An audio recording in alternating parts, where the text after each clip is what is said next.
Hello guys, welcome back to my channel. आज मैं matrix 2021 की रिजरेक्शन मूवी एक्सप्लेन करने वाली हूँ। मूवी स्टार्ट होती है और हम देखते हैं कि कुछ गार्ड्स किसी का पीछा कर रहे होते हैं और उसे दबोचने के लिए एक रूम के गेट को खोलते हैं और वहीं पर लैपटॉप पे बाइनरी कोड्स के साथ काम करती हुई एक लड़की पाई जाती है। मीनवाइल बिल्डिंग्स के नीचे कुछ एजेंट्स आकर पुलिस वालों से बात करते हैं, तो पुलिस वाले उनसे कहते हैं कि आप लोगों को यहाँ पर आने की कोई जरूरत नहीं थी, उसे तो मेरे सोल्जर्स ही संभाल लेंगे।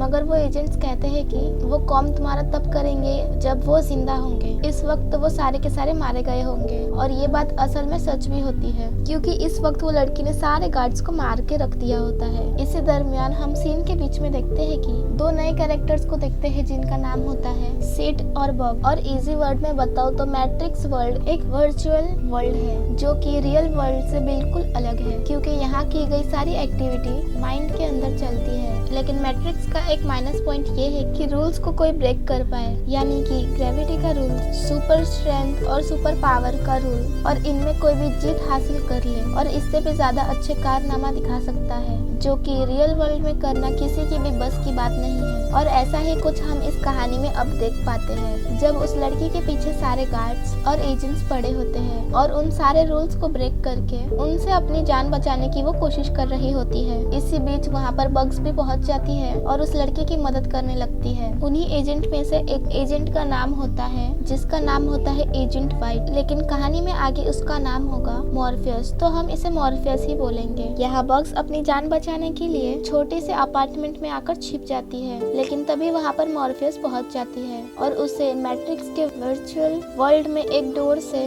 दूसरे डोर ले जाकर एक दूसरे अपार्टमेंट में पहुँचा देती है। तो बग्स कहती है कि तुम एक एजेंट हो और एजेंट का काम होता है इंसानों को जान से मार देना और मैट्रिक्स में हुई गलतियों को सुधारना, तो तुमने मुझे बचाया क्यों? लेकिन तभी मॉर्फियस कहता है कि काफी दिनों से मैं यही काम कर रहा था, मगर 2 दिन पहले मुझे एक इंडिकेशन मिला, एक ऐसा कोड जो कि बाकी सबसे बिल्कुल अलग थी, और मुझे वो ये बताने की कोशिश कर रही थी कि इस वक्त वर्चुअल वर्ल्ड में मैं जिंदा ही नहीं हूँ, मेरा शरीर ही कहीं और है। और ये काफी सारे सवाल जो कि मुझे बहुत टाइम से परेशान कर रहे थे, मैं उन सवालों का जवाब पाना चाहता हूँ। तो बग्स उससे पूछती है कि तुम्हारा नाम क्या है? वो बताता है मेरा नाम मॉर्फियस। ये सुनकर बग्स उसे हक कर लेती है और कहती है कि तुम मुझे नहीं जानते हो, लेकिन मैं तुम्हें जानती हूँ। ये मैट्रिक्स का 7वां वर्जन है। इससे पहले ऑलरेडी मैट्रिक्स 6 वर्जन्स नहीं आ चुके हैं, जिसके बाद वो उसे गोलियां ऑफर करती है, रेड और ब्लू। रेड गोली लेने का मतलब ये था सच्चाई के और करीब पहुंच जाएगा,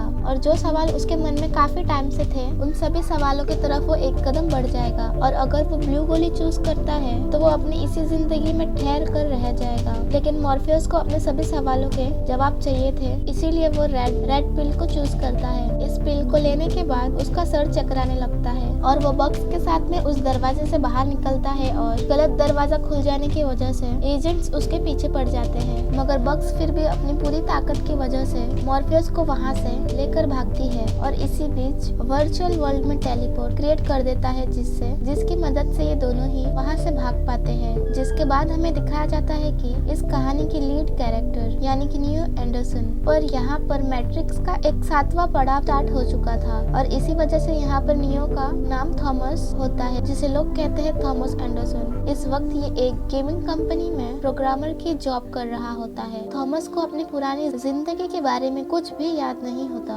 उसी वक्त उसका दोस्त जूड वहाँ पर आता है। ये दोनों ही वहाँ से कॉफी शॉप पर पहुँचते हैं और कॉफी पीते पीते बातें कर रहे होते हैं। तभी वहाँ पर रेनेडियस की फैमिली की एंट्री होती है। इस कहानी में उस वक्त इसका नाम स्टेफेनी होता है। यहाँ पर नियो और ट्रिन दोनों की ही यादों को इरेज कर दिया जाता है, क्योंकि इसका 6ठा पड़ाव क्लियर होते ही 7वें पड़ाव के अंदर ग्लिचेस न आ जाए, इसलिए ये सब करना जरूरी था। अब यहाँ पर थॉमस स्टेफेनी से बात करना जरूर ही चाहता था, लेकिन अंदर ही अंदर उससे डरता था। तभी जूड वहाँ पर जाकर दोनों की ही मुलाकात करवा देता है और कहता है कि ये मेरा दोस्त है, इसका नाम है थॉमस और ये इस सदी का सबसे बेहतरीन गेमिंग प्रोग्रामर है। और उसी वक्त स्टेफेनी का पति वहाँ पर पहुँच जाता है और कहता है है स्कूल जाने के लिए बच्चों को देरी हो रही है, इसीलिए यहाँ से निकलना चाहिए। और स्टेफनी अपने बच्चों के साथ वहाँ से निकल जाती है। उसके बाद जब थॉमस अपनी सीट पर आकर मॉडल की कोडिंग चेक कर रहा होता है, तभी वहाँ पर एक शख्स आकर थॉमस से कहता है कि तुम्हें बॉस बुला रहे हैं। और यहाँ पर वो बॉस और कोई नहीं बल्कि एजेंट स्मिथ ही होता है, जो कि वर्चुअल वर्ल्ड का ही एक प्रोग्राम होता है। वो उसके साथ उसकी गेमिंग और उसकी कोडिंग के बारे में पूछता है और उसके साथ वो ये भी पूछता है तुम्हारी थेरेपी कैसे चल रही है। जवाब में थॉमस कहता है कि हाँ मेरी थेरेपी अच्छी चल रही है। और यहाँ पर थॉमस थेरेपी इसीलिए ले रहा था क्योंकि उसे हर वक्त अलग अलग दुनियाओं के विजन्स आ रहे थे और उसे वो महसूस होता था कि इस वक्त वो जहाँ पर है वो जगह वो दुनिया असलियत में है ही नहीं। साथ ही हम यहाँ पर अगले सीन में थॉमस को उसके थेरेपिस्ट एनालिस्ट के सामने देखते हैं। वो थॉमस से पूछते हैं कि क्या तुम अपनी गोलियां टाइम पर ले रहे हो। तब थॉमस कहता है हाँ आपने जो मुझे ब्लू कलर की पिल्स दी थी वो मैं रेगुलर बेसिस पे ले रहा हूँ, मगर ऐसा कई बार होता है कि जब मैं बैठा रहता हूँ और तब मुझे अलग ही विजन्स आने लगते हैं और उसे ऐसा लगता है कि ये दुनिया रियल नहीं है और तुम नकली में जी रहे हो। तो थॉमस कहता है कि हाँ बिल्कुल यही होता है मेरे साथ। तब उसके साथ एनालिस्ट कहता है कि सब कुछ बस तुम्हारे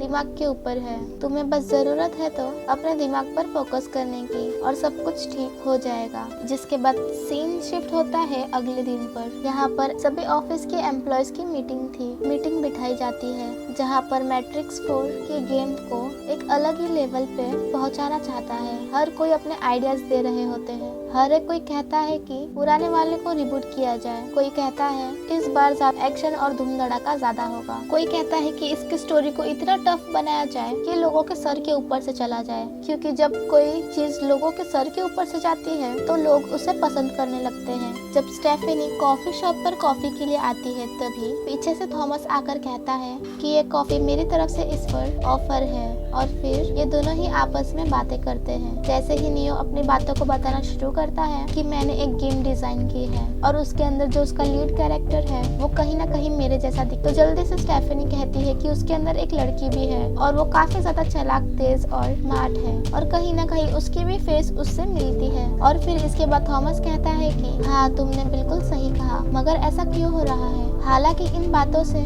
जितना परेशान थॉमस था उतनी ही परेशान स्टेफनी भी थी, क्योंकि इन्हें कुछ न कुछ तो झलक याद ही थी पहले की कि हमारा पुनर्जन्म हुआ है या फिर हमारी पुरानी जिंदगी कुछ अलग थी। लेकिन यहाँ पर ये डिसाइड नहीं हो पा रहा था कि आखिर वो यहाँ पर कर क्या रहे हैं और ये विजन्स उन्हें हर बार क्यों आते रहते हैं। इनकी बातें खत्म हो जाने के बाद जब थॉमस अपने ऑफिस में पहुँचता है तब पता चलता है कि गेमिंग कंपनी पर किसी बच्चे ने बड़ा केस ठोक दिया है, जिसकी वजह से ये कंपनी यहीं पर बंद हो रही है और सारे पुलिस वाले इन्हें बाहर निकालकर कंपनी पर ताला लगाने वाले हैं। पर बाहर निकलने से पहले थॉमस के फोन पर एक मैसेज आता है कि अगर तुम ये सारी सच्चाई जानना चाहते हो और पास्ट के बारे में भी, तुम मुझे आकर टॉयलेट में मिलो। जब नियो वहाँ पर टॉयलेट में पहुँचता है तो